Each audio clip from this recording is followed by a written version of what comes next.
Юнусбеку Евкурову в блог и Инстаграм уже давно начали поступать сообщения от недовольных родителей, которые не могут устроить своих детей в школы. Жителям столицы в местных образовательных учреждениях говорят, нет мест.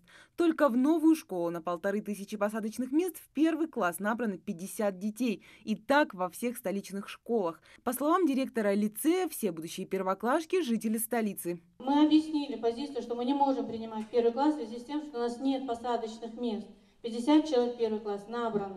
И вот если бы я ищу хоть один... Сколько детей в первый класс набрано? 50 человек. Это 2 класса? Это 2 класса по 25 человек. По 25 человек, да. А все эти дети, 50, которые набраны в первый класс, они откуда? Они все вот жители города Магаз.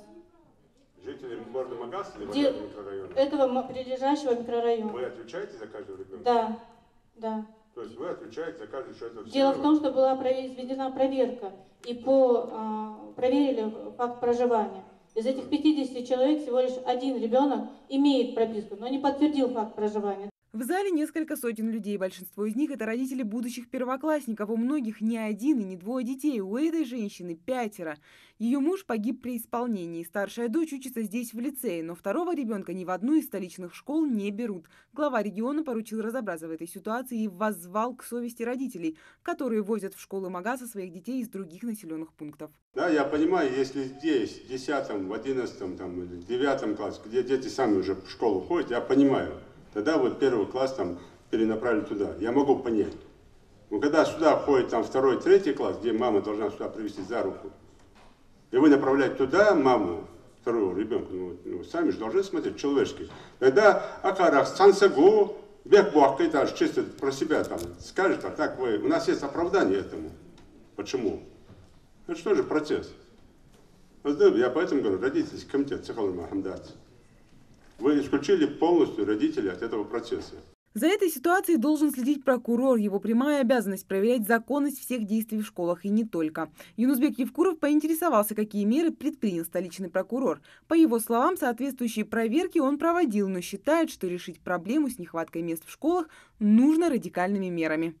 Я считаю, что мы проанализируем ситуацию в общем. Если брать только первые классы, практически нарушений в деятельности директоров нет.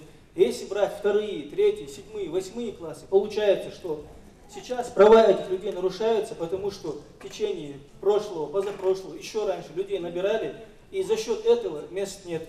Мы, например, по лицею выявили 80 человек, которые в 3, 4, 7, 8 классах, которые не живут в Магазе. Поэтому например, мы расписали это в проекте представления и на имя министра. Я предлагаю и считаю, что единственный возможный вариант, чтобы не нарушать права детей, которые реально сейчас живут в Магазе, это аннулировать, прекратить отношения в связи с тем, что фиктивная регистрация детей, которые в 7, 8, 6 классе, и за счет освободившихся мест, только по лицею это около 80-90 мест, создать дополнительные первые классы и набрать детей. У нас примерно, если мы по 2 класса наберем в лицее и в школе Марем, процентов на 90 проблема первоклассник решается. Если только взять первые классы... За последние годы не только в Магасе, но и во всех районах республики построены новые школы. Благодаря поддержке федерального центра и собственного бюджета в регионе в прошлом году ввели в строй целый ряд школ и детских садов, порядка 8000 новых ученических мест. Однако родители, невзирая ни на что, пытаются устроить своих детей именно в столичные школы, где для местных ребят уже не остается мест. В итоге они вынуждены ездить в села и другие города. Все же родители вокруг видят, откуда детей привозят. Вы что, ему глаза хотите закрыть, что ли? И каждый, кто больше всех возмущается, у него больше всех и проблем за спиной. То с Али-Юрта придут, то с Рухахи придут, с Икажева, с Назрани, с Карбулака даже детей везут. Потому что многим чиновникам удобно, да, я тоже понимаю. Ну хорошо, мы сейчас построили школу на 1500 мест. А почему нельзя этим родителям сказать, слушайте, все уже нормально, есть школа на 1500 мест. Чаще от детей разгрузится, в том числе с 1 числа начнет работать там другая школа на 540 мест, в том числе, которая возле здания пограничного управления. Родители не знают, куда обратиться со своей проблемой и в надежде на помощь обивают пороги чиновников. Глава региона считает, в этом и доля вины педагогов, а в частности классных руководителей, которые должны знать, какая ситуация у каждого ребенка дома, есть ли в семье проблемы и нужна ли помощь, а главное не забывать проводить перепись. Вы же не должны ждать, вы уже должны знать родителей. Мы же классный руководитель должен изучать классом. У вас классный руководитель, по домам не ходит, почему у вас и бардак здесь? Если бы классный руководитель, как ему положено, ходил бы по домам, он обязан каждого ребенка посещать как минимум 2 раза в год, разбираться с семейным положением, условиями проживания, чем помочь этому ребенку, этой семье, бьют этого ребенка, не бьют этого ребенка, кормят его или не кормят, мачеха там или кто там у него там. Какие случаи у нас были в Далаково и других местах. Это классного руководителя работа.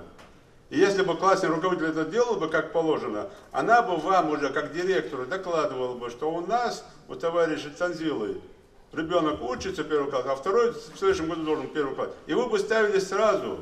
И всем бы это объясняли, любой женщине, она, каждая мать понимала бы, что не можешь ты взять ребенка рядом Тамары, у которого ребенок еще не учится в садике, в школе. Потому что у Цанзилы ребенок учится, ей удобнее 2 детей привести в одну школу, а не разрывать их.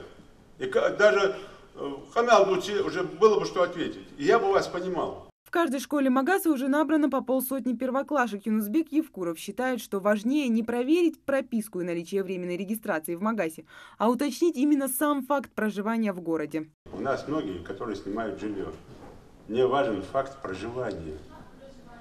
Если люди живут в квартире живут люди, мне какая разница, прописан он там или снимает жилье, у него есть временная прописка. Есть постоянный. А у нас есть многие, которые имеют прописку в квартире, но там не живут, а сдают квартиры таким, как они. Так нет. Ну, там же они живут. Если факт проживания есть, а не так, что мы тут у сестры, у брата зарегистрировали, но дети живут где-то в селах и оттуда привозят. Это, конечно, нельзя допустить. Родители, если живут, а не так, что ребенок у брата, у сестры, это все аферы. Родители должны жить в Магасе. Даже за несколько часов на все вопросы не ответить, и решать их должен не лично руководитель региона, а специально созданные для этого структуры. Министр образования и ряд там должностных лиц, начальник управления образования, новые и старые, меня услышали. Я вам даю ровно 10 дней срок, полностью разобраться до 8 числа с этой школой, с гимназией, с теми вопросами, которые я ставил задачу. Учатся дети, не учатся, инвалиды, не инвалиды, полная семья, не полная семья, как набирали, как не набирали. Понятно, да? И резервные, не резервные. Разобраться, мне это доложить.